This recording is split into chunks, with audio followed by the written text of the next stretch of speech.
बाळांनो, मी आज आहे ना तुम्हाला डब्यासाठी आहे ना चटपटीत बटाट्याच्या काचऱ्या बनवणार आहे. बटाट्याच्यात ना अशा पातळ चकल्या करून घेऊ. कढई गरम झाली, आपण ह्याच्यात 2 पळ्या तेल घालू. आता मोहरी घालू, जिरे घालू, हिंग घालू. आता हे चांगलं तडतडलंय. आता या बटाट्याच्या काचऱ्या घालू. बटाट्याच्या काचऱ्या आहेत ना चांगल्या हलवून घेऊ. याच्यात आहे ना चवीप्रमाणे लाल तिखट घालू, प्रमाणे मीठ आहे ना चांगला हलवून घेऊ.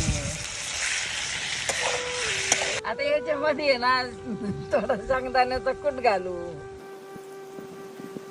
कोथिंबीर घालू. आता याला आहे ना चांगलं छान हलवून घेऊ. काचरे आहेत ना तयार आहेत बाळांनो, या खायला. व्हिडिओ आवडला असला तर लाईक करा आणि फॉलो करा.